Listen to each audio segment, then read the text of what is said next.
So, hello and welcome to the speaker series presented by the Entrepreneurs Forum, which is a weekly event featuring industry leaders held every Thursday on Zoom. It's designed for learning and networking. I would like to introduce our sponsor, Mundo Digital Designs, which is a female-led web design and branding agency with a strong social impact focus. Every project with them is a step towards empowerment. For every new client, they sponsor therapy and provide valuable business and design skills to women in need. In today's episode, we're getting to know Irina Sychov. So, hello, Irina. Can you tell us a little bit about yourself? Of course. First of all, I'm so happy to be here with you, Erica. Thank you so much for inviting me. It's a big honor and pleasure. A little bit about myself. I'm originally from Russia, came to the United States almost 9 years ago, already a US citizen, proud to be. I was educated in London. I was born near Siberia. And right now I'm focusing on providing an inspiring and safe environment for women to grow in their visibility, to promote their businesses, and to express their true voice.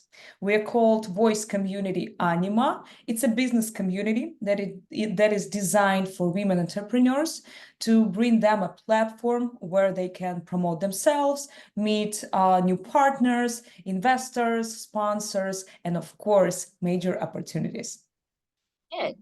Now, how did your childhood and early life help you become passionate about helping women in business? So first of all, I became passionate about the stage itself.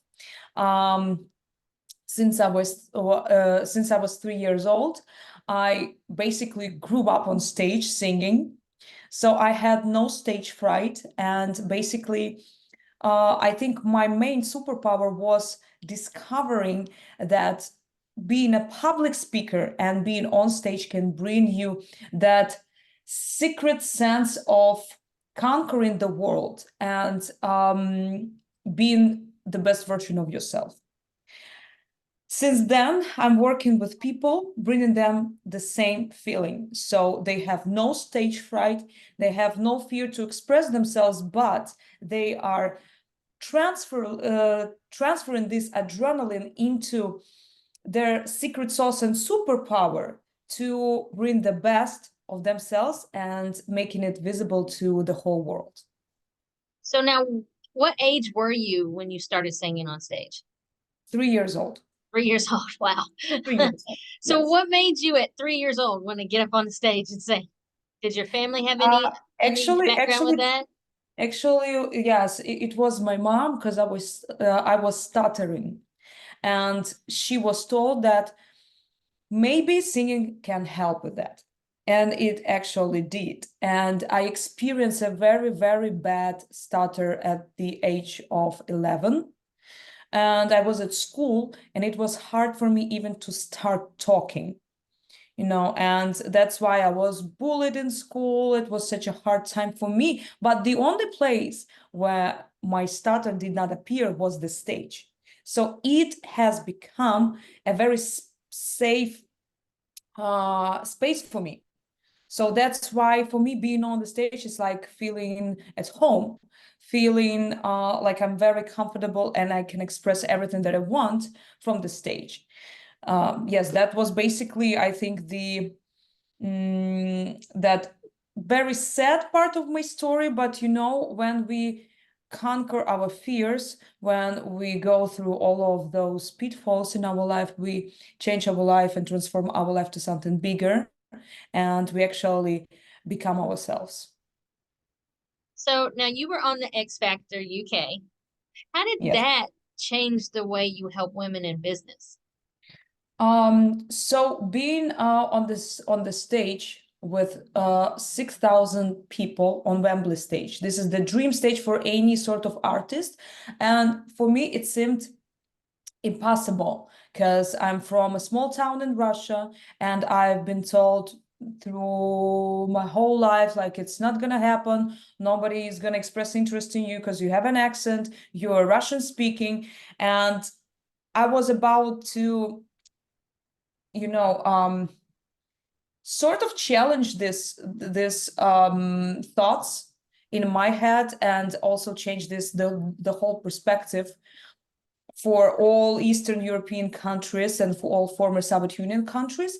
And that was my main goal. So my main goal wasn't just to appear on the X Factor, it's basically to show my own example to people who were also born in Eastern European countries and who are from this Russian-speaking world, that it is actually possible. Everything, it is possible if you believe in yourself and you truly believe in your mission and you truly want it.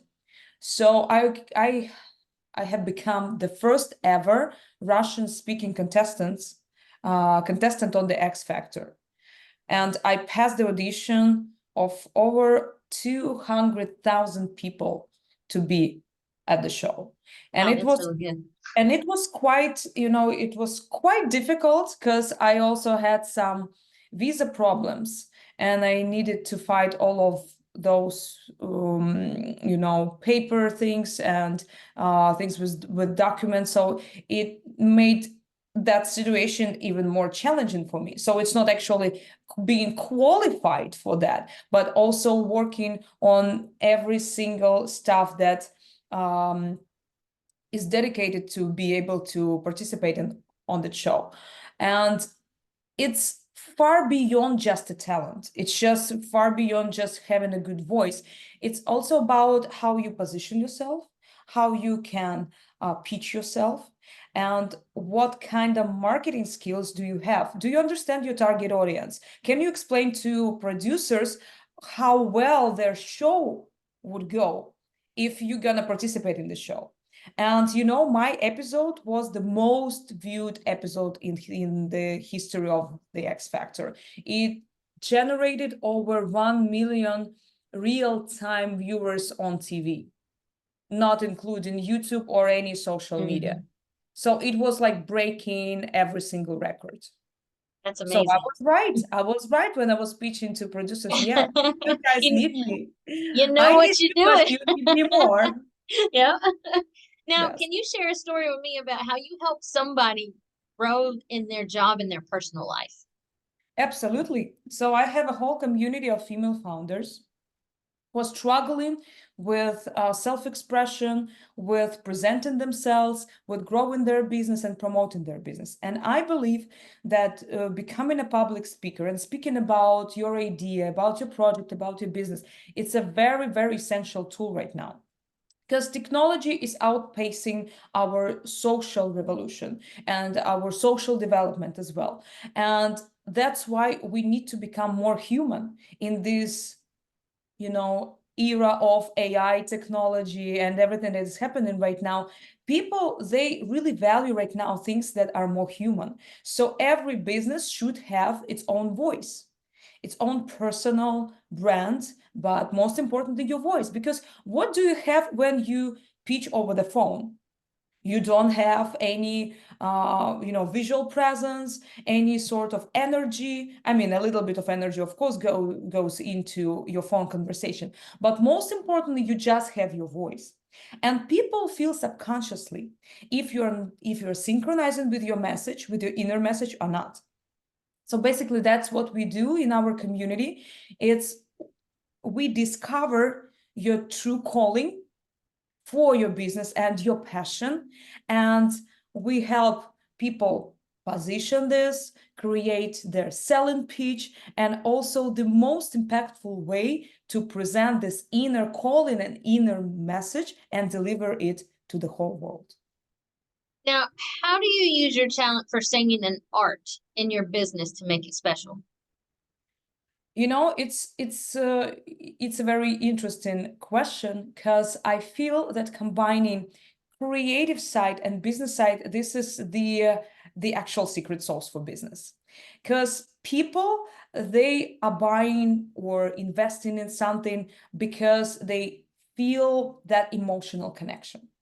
And you need to be able and you need to be capable of diving into that emotional level of understanding what that person what that person wants to be connected with.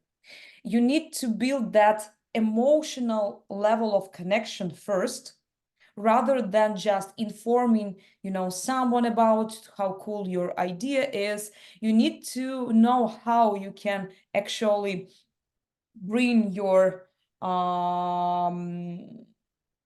partner, your client, your prospective investor onto that emotional journey with you, so that person can actually feel like he or she is transformed by your message.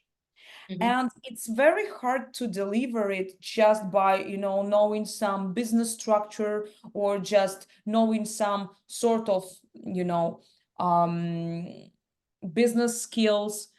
It's all about knowing how to express your energy, how to connect with the audience, how to feel that energy from the person you talk to, how to transfer this message very impactfully using everything, dynamics of your voice, your creativity, your creative approach to the problem, of course. And again, I'm talking about this energy once again because this is the most important currency right now, and it all comes from those stage perspectives.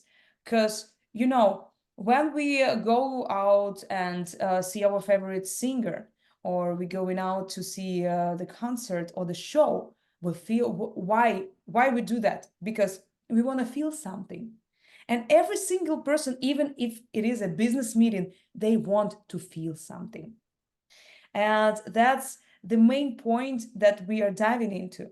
It's not to inform someone about your business, but transforming them, manifesting your idea, using all these skills from the big stage, from the biggest shows in the world, from all those artists and artistic experiences, to bring it to the world of business and make it more impactful. So did you have any particular challenges that you faced when you were transitioning from going from singing on stage into being a leader in the community? Oh, yes, yes. There were lots of challenging because so I was doing business almost all my life, and I was working for a family office in London while taking part in on X Factor and managing a music club in Soho, London. So I was working for family office. I was doing client and investor relations. I was organizing events. I was also delivering presentation, working on business plan and everything. But it was just like not a side gig, but it was a second part of my life. Then I was fully transitioning into a business world when COVID was happening.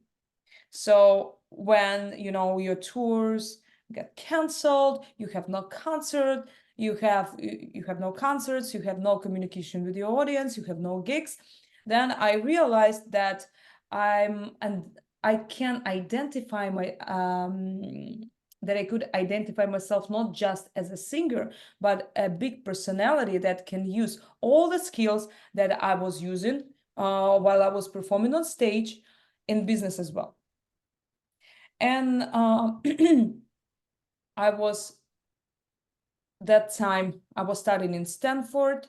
I won a grant to take a few courses from Cornell. Also, I founded a few startups, and I was working as a startup founder. So what I did was basically transitioning from one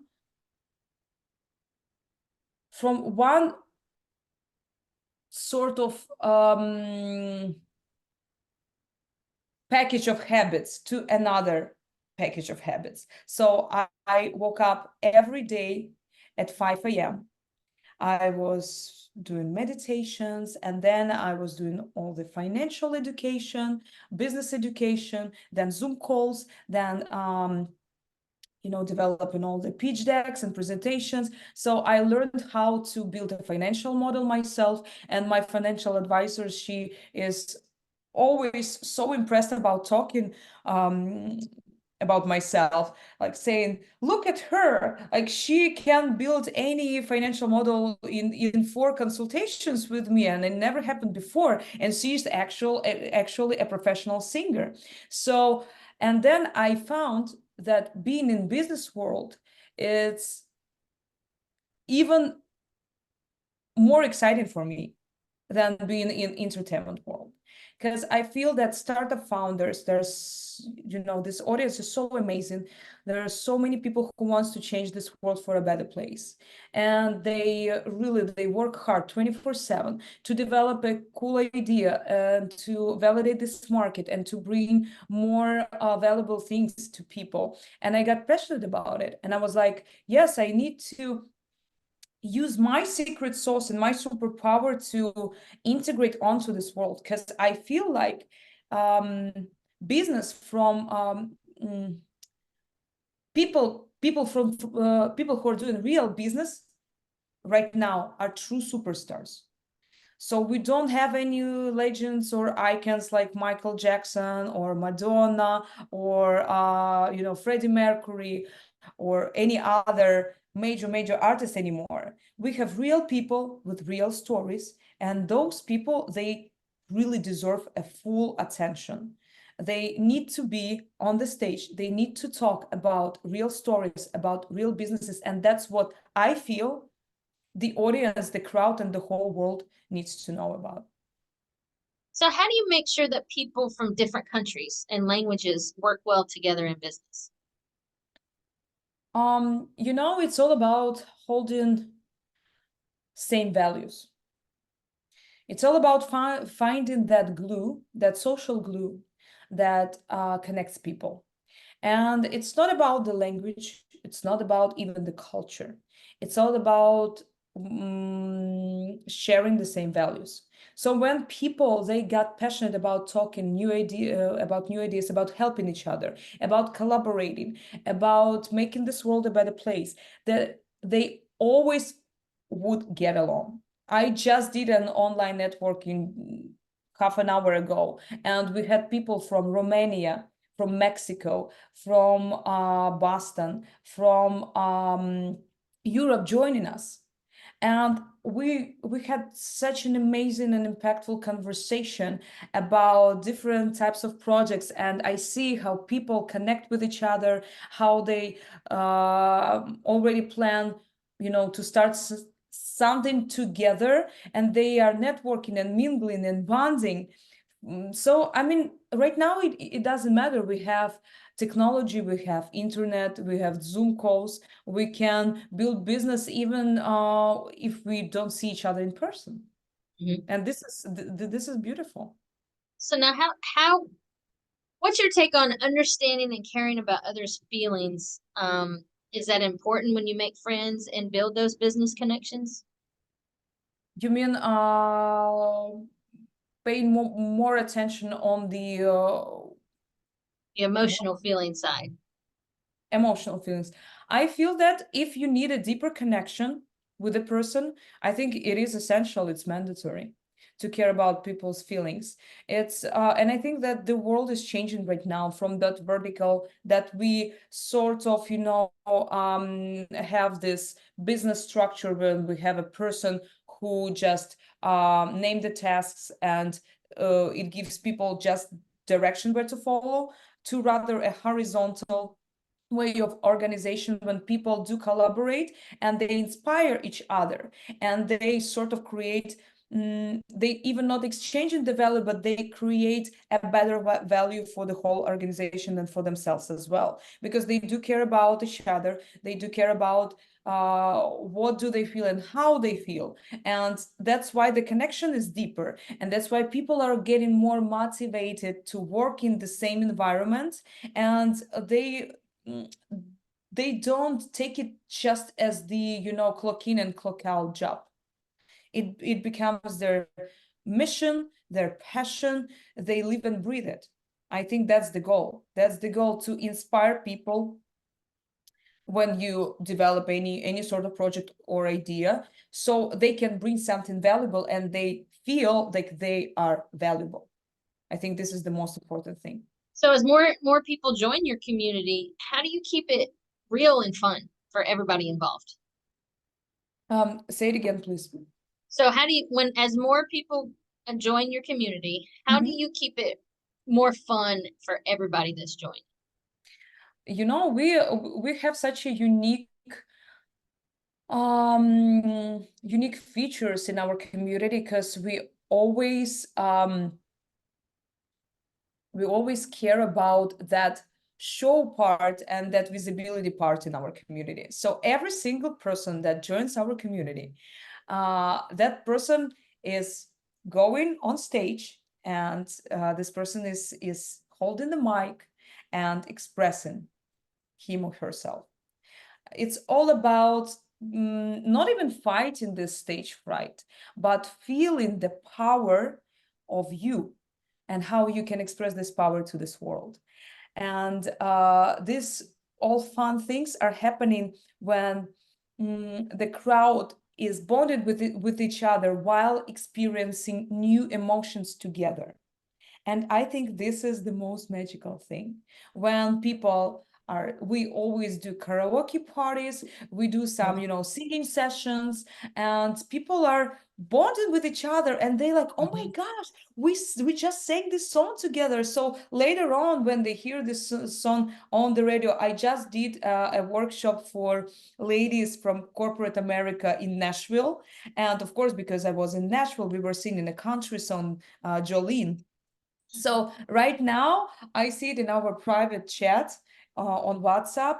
Ladies are always like talking. So this song for them is something very special. So when they hear the song on the radio, it's like, I was singing this song together with you ladies. So how cool was that? And it might be not that business activity, but it's all about bringing people closer. A And bond. you know what? The interesting fact is when I was working for a family office, they opened a karaoke club to close deals. So when we had some important person flying to London and we needed to, to him to sign the contract or sign the deal and something, we were going with this person to karaoke club. So that was the environment, a very inspiring environment where when uh, this person opened up, and it was really amazing experience to know how simple it is to close some deals in a few hours, because people feel connected, they feel valued, they feel special, and sometimes people just need to vent. They just need to vent. They just need to express those emotions and get out from that corporate environment full of just conference rooms and even fancy restaurants. It's not about it. It's about, like you said, feeling emotions. Now, how has the way that you teach and speak in public changed over time? Um,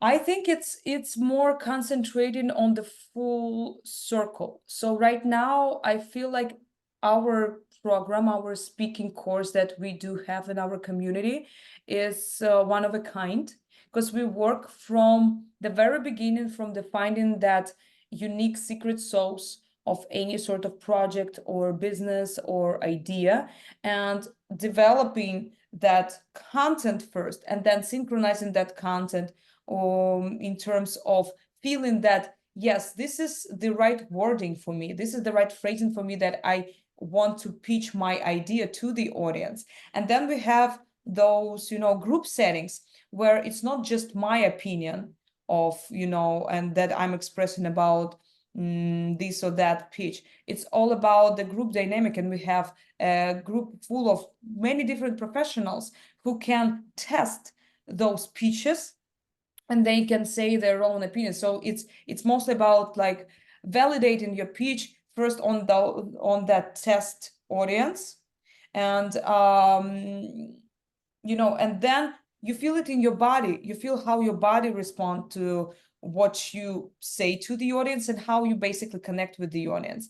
And then you need to gain that sort of a density when you are on stage, that you feel that you are becoming that new role in your life that you manifest into the audience. And there are so many things, like magical things, that are happening within that process.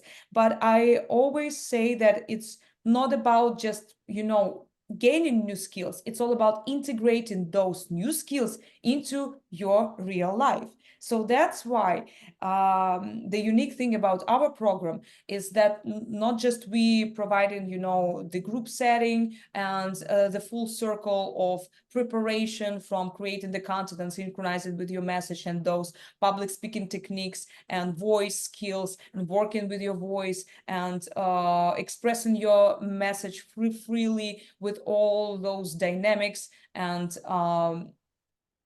energy skills and everything, but also providing an opportunity for our members to speak at the conferences. So we are right now holding a conference May 23rd. It's going to happen on May 23rd. It's going to be women's conference for about 150 people in the center of Beverly Hills. And it's all about our speakers for them to provide that experience when they can actually say, yes, I am a professional speaker, because I have already spoke at that conference, and they are integrating all these new skills into their life, not just learning something, but it's a big step forward. Now, what personal values are most important to you in your work as a leader? What personal values for me, or for my Yes. members, for For you. myself? Yes. For myself, Yes. I think it's all about, first of all, energy, because you need to have a lot of energy to be a great leader. You need to live and breathe your business, because otherwise it's nothing going to happen, because you need to work 24/7. It's not a corporate job. It's not like 9 to 5. You have tons of responsibilities.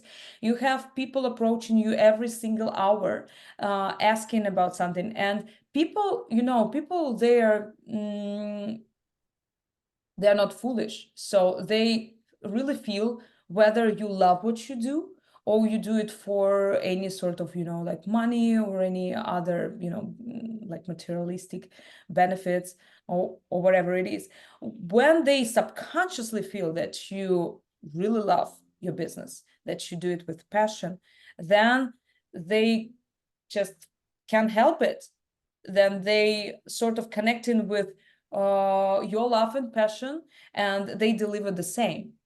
So if you want your clients, your team members, to behave well and to deliver the best possible outcomes, you first of all need to show them how you love what you do, how you love them, and first of all, being an example that you're giving 1000% to the table and bringing everything to the table, and living this idea from the, like every single perspective. I feel like this is, and basically this is just sums everything up. Now, how do you decide if your work and projects are helping the community? The working projects, what do you mean by that? Like, how do you know if what you're doing is actually in the programs that you're putting into place are actually helping the community? How do you find that out? So I did a sort of like a test opening, like a soft opening 1 year ago for my community. I didn't put any advertising. I just decided to do an offline event in a very beautiful mansion on Hollywood Hills, and I was expecting around like 40-50 people to come. So I was like, okay, so I'll do some surveys, I'll ask some questions to the audience, I will make sure that my concept is actually valuable for them and useful, and I'll ask their opinions. So I was actually shocked when 200 people showed up. I was like, oh my gosh. And the owner of the house, he was shocked as well. He was like, my pool level is going to crash right now. We need to move people. We need to move people, please. You, you have promised only 50 of them, and now we have almost 200. But then I realized that the actual concept is working. I mean, that was obvious. And then I started to, when I had like real people in my community, I started to ask them, what do you guys need? First of all, I was more concentrated on some financial aspects and business aspects, like doing workshops, how to scale your business, what kind of, like financial structure you need to focus on, how to actually start your business, some legal side. And then I started to ask them, what do you guys really need? And almost all of them replied, we want to be like you. You're so confident. English is not your native language. You have an accent, but you speak at various events. You are so active in all those, like self-expression opportunities and experiences and everything. And we want to be like you. We want to have your energy and your input, and we just need to know that blueprint. I was like, okay, so are you talking about public speaking, presenting your business? Because I also work at Techstars and Startup Weekend Accelerator for startups. So I'm mentoring startup founders how to pitch to investors, how to deliver the most impactful pitch to win investors' attention. And yeah, so my members were like, please, let's do something so we can learn from you. I was like, that's easy. Let's do it. And I feel like so much magic is happening. We just came back from Boston. We have a series of events in Boston. We have partnered with TechCrunch and Boston New Technology, and we were doing closed meetings with investors and also some workshops. And our girls, they had the opportunity to participate in startup hackathon. So right now, from just napkin and idea stage, they are already developing their prototype and talking to the biggest VCs in the United States. And some of them, they really they feel that their life was being transformed like 100%. So I see the outcomes, and when you live with open heart, when you surround yourself with great environment, with people who inspire you and support you, I think everything can happen. Now, do you have any new projects or plans that you're really looking forward to? So right now, I'm fully concentrated on delivering an incredible experience for our members through this women's conference that is happening in person in Beverly Hills, May 23rd. Also, we are doing online and offline events almost every week, ranging from fashion and style to some business-related events.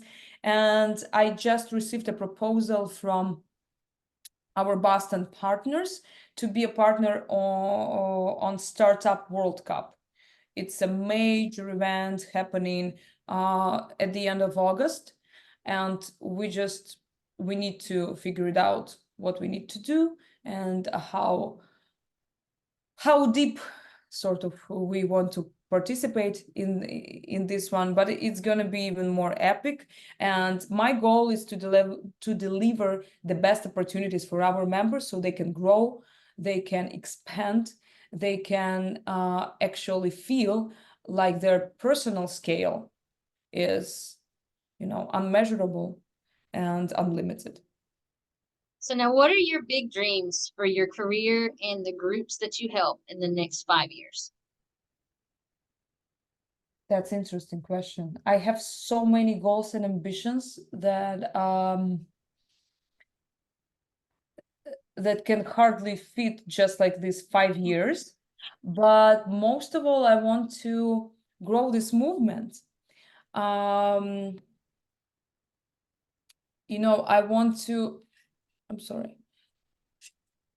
I want every single person in this world to feel they need to express themselves.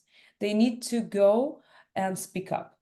So they are not afraid to voice their ideas. They feel like they are unique, and you have that they have that unique voice in themselves. And if you go through that experience and you discover your own visibility, the more opportunities come your way. You just need to take some action and to listen to your inner voice.